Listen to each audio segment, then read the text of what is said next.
Most people think their unhappiness has a story.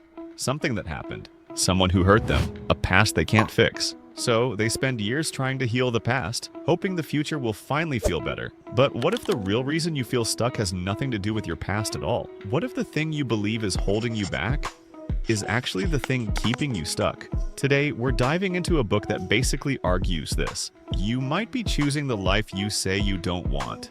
And yeah, that idea sounds almost offensive at first, but stay with me. In this video, we're unpacking a book that questions things most people never even think to question. We're going to explore why it challenges the stories we tell ourselves about our past, why it says a surprising amount of our daily stress is really about other people, why the need to be accepted can quietly pull you away from your own life, why life feels lighter the moment you stop treating it like a race, and why not having a grand cosmic meaning might actually be the most freeing idea of all. This isn't just about happiness, it's about the way you see your entire life. This video is about a book that became famous for one reason. It tells people something they really don't want to hear.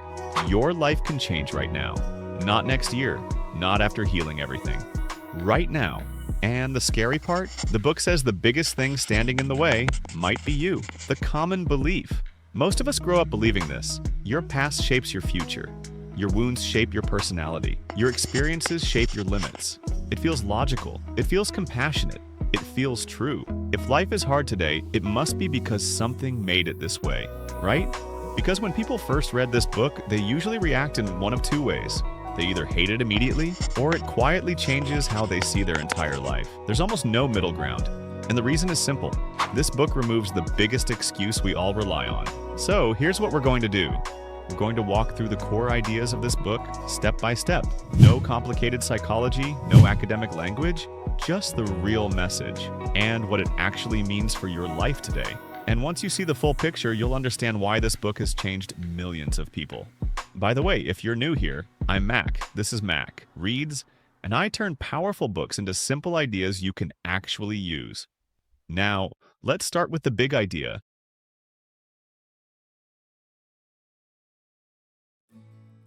There's a story this book quietly challenges from the start. It's the story most people don't even question. I am like this because of what happened to me. Bad childhood, bad breakup, toxic parents. That one moment you still think about at night. We don't just remember it, we start living inside it. It slowly turns into a script for our identity. Now picture this. Two people go through almost the same kind of struggle in life. Same level of difficulty, same kind of pain. But they end up completely different. One becomes confident, focused, and stable. The other stays stuck, anxious, and disconnected. So the question is not just what happened to them. The question is, why did they turn out differently? That's where the book hits you with the first real shift. Maybe your past didn't fully create you. Maybe you are still choosing how your past gets used in your life right now. Most people think life works like this. Past causes present. What happened to you explains who you are today. But Adler flips that completely. He says it's more like this. But what you are trying to achieve now shapes how you act, even how you feel. That means sometimes you are not stuck because you are broken. You are stuck because that version of life still serves a purpose for you. It feels safer. It feels familiar. It avoids rejection, failure, embarrassment. Now, think about this in real life. Someone says, I have social anxiety, I can't talk to people. The book is not saying the feeling is fake. It's asking something deeper. What does staying quiet protect you from? Because sometimes silence is not weakness, it is protection. Same with procrastination. Same with I'm not ready yet. Same with I'll start later. Then the mindset shift comes in. You are not just reacting to your past like a machine. You are making choices in real time. Even when it doesn't feel like it. Your life is not a replay of what happened to you. It is something you are still actively shaping right now. The book is not saying your past didn't matter. It is saying your past does not have the power you think it has. And that's where it gets uncomfortable. Because if everything is trauma, then you are just a victim of what happened. But if this book is right, then something harder is true. You are also participating in the patterns you complain about. And that changes everything. So the question shifts, not why am I like this? But what is this version of me protecting right now? Because once you see that clearly, the story doesn't instantly change, but it stops being confusing, and it starts becoming something you can actually change. One line takeaway: your past explains where you started, but it does not decide where you go next.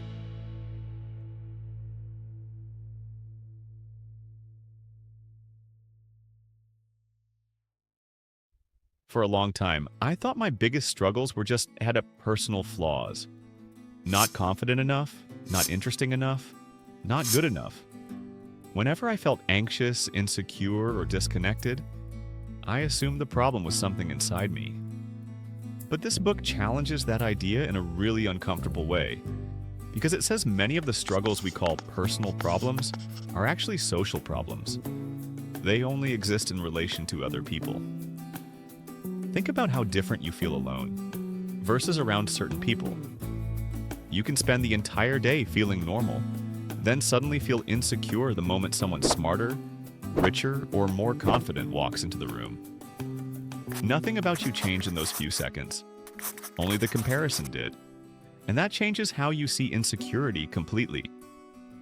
Because maybe the problem is not simply that you are not enough. Maybe the problem is the way you measure yourself around others. Adler believed feelings of inferiority are not automatically bad. Everyone compares themselves sometimes. Everyone feels inadequate in certain situations.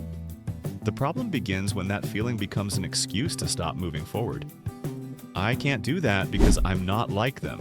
I'm too awkward. I'm just not built for this. At that point, inferiority stops being a feeling and starts becoming an identity. But the book pushes this idea even further. Sometimes self-criticism is not just self-hate. Sometimes it is protection. If you already convince yourself that you are not capable, then you never have to risk failure. If you tell yourself you are too awkward, then you never have to risk rejection. If you decide people will not like you anyway, then you avoid the vulnerability of truly being seen.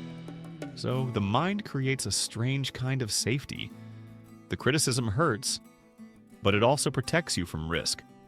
And once you notice that pattern, a lot of human behavior starts making more sense. Some people become quiet and invisible.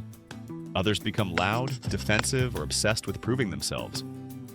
But both reactions often come from the same fear, not feeling enough around other people. This is why the book says many emotional struggles are actually relationship struggles. Fear of speaking up, fear of posting online, fear of disappointing people, fear of being judged. None of these fears exist completely alone. They exist because another person is involved. And this is where the perspective shifts. The question stops being, what is wrong with me? And becomes, what am I trying to protect myself from socially? Because a lot of the time, we are not trapped by who we are. We are trapped by the version of ourselves we created to survive judgment, comparison, and rejection. And once you see that clearly, something important changes. You stop treating yourself like a broken person with a broken personality.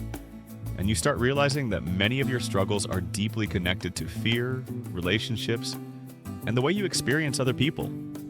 A lot of people think they hate themselves, but sometimes what they really hate is the fearful version of themselves that appears whenever they feel judged.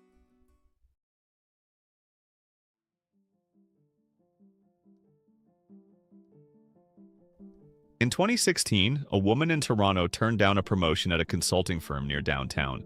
It was the kind of promotion people fight for. More pay, more status, more respect. Her coworkers thought she was making a huge mistake. Some even tried to convince her to reconsider. That night, she went home feeling both relieved and strangely unsettled. She opened an old box of photographs she had taken years earlier, long before corporate life. Pictures from trips, random streets, quiet mornings, tiny moments nobody else would have cared about. As she flipped through them, something uncomfortable clicked. Almost every big decision she had made over the last few years had one invisible goal behind it: approval. Approval from parents. Approval from colleagues. Approval from society's idea of success. The promotion suddenly made sense. The job made sense. Even her stress made sense. And that was the moment she realized something simple, but unsettling. Freedom doesn't begin when you get what you want. It begins when other people's expectations stop deciding your life. This is where Alfred Adler's ideas become uncomfortable. He argued that most of us live inside an invisible approval system. We tell ourselves we are being responsible, ambitious, or realistic. But underneath that story is often a quieter motivation. We want to be liked, accepted, and validated. The problem is that approval feels safe. It feels warm. It feels rewarding. But psychologically, it creates dependence. When your choices depend on other people's reactions, your freedom slowly disappears without you noticing. Adler called this the desire for recognition, and his position was radical. He believed that the more you chase recognition, the more your life becomes controlled by other people's judgment. At first, this sounds extreme. Humans naturally want to be accepted. That part is normal. But Adler's point is deeper than that. The moment your decisions revolve around being liked, you stop living your own life and start managing other people's opinions. This leads to one of the most important ideas in the book, the separation of tasks. A simple question explains it. When you make a decision, who is responsible for the outcome? Your career choice is your task. Your parents' reaction is their task. Your work performance is your task. Your boss's opinion is their task. Most relationship stress appears when these tasks get mixed together. We try to control how people feel about our choices. We try to manage their reactions. We try to predict their approval before we act. But that responsibility was never ours in the first place. Adler believed that many relationship conflicts exist because we carry emotional weight that does not belong to us. We think we are being kind or responsible. In reality, we are trying to control outcomes we cannot control.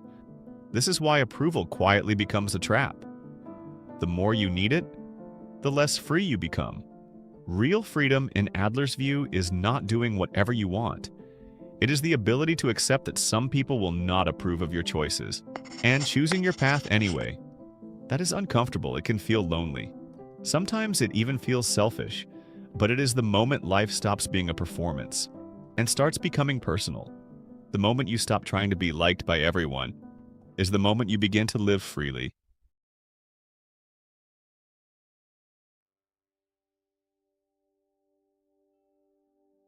Let's go somewhere uncomfortable for a second. Most of the stress we feel in relationships doesn't come from other people. It comes from how much we are thinking about ourselves, not in an arrogant way, in a worried way. What do they think of me? Do I look good enough? Am I doing the right thing? Do they approve? It feels like we are focused on others, but the truth is, our attention is still stuck on ourselves. This is where Adler flips the entire conversation. He says mental health doesn't come from being admired, praised, or approved. It comes from something much simpler and much more stable: contribution.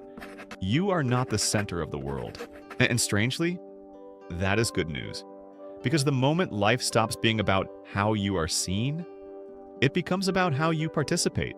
Adler calls this community feeling. It means seeing other people as teammates instead of competitors or judges.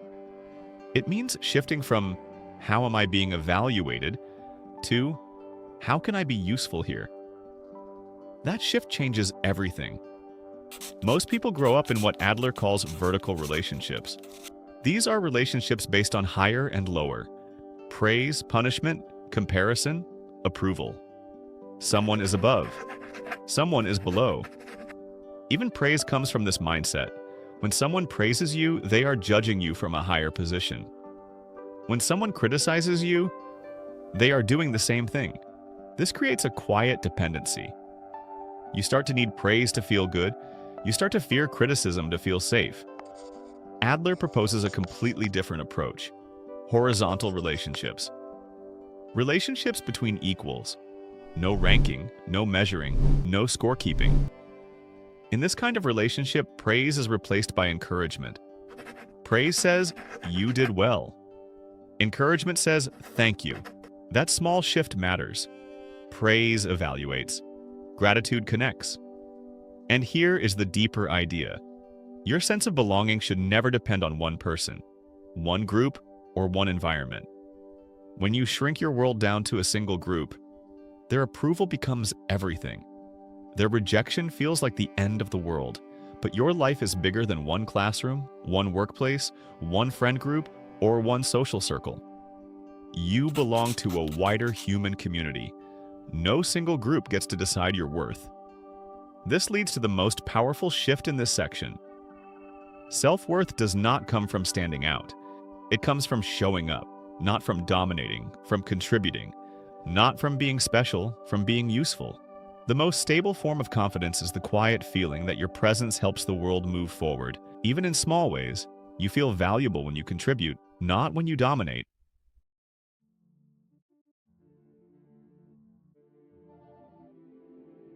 At this point in the book, the conversation shifts from relationships and contribution to something even more personal. The young man admits that his real struggle is confidence. He doesn't feel arrogant. He feels the opposite. He feels painfully self-aware, constantly imagining how others see him, replaying conversations, predicting judgment before it even happens. And this is where the philosopher makes a quiet but powerful move. He says even self-hate can still be a form of self-focus, when your mind is busy asking, how do I look? What do they think? Did I say the wrong thing? Your attention is still locked on yourself. The problem isn't confidence. The problem is where your attention lives. So the conversation moves to a deeper question. What is happiness? Most people assume happiness must be something big, something dramatic, something that arrives at the end of a long journey.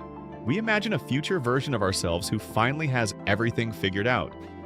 The confident version, the successful version, the version that proves our life meant something. But Adler quietly removes that future version from the story.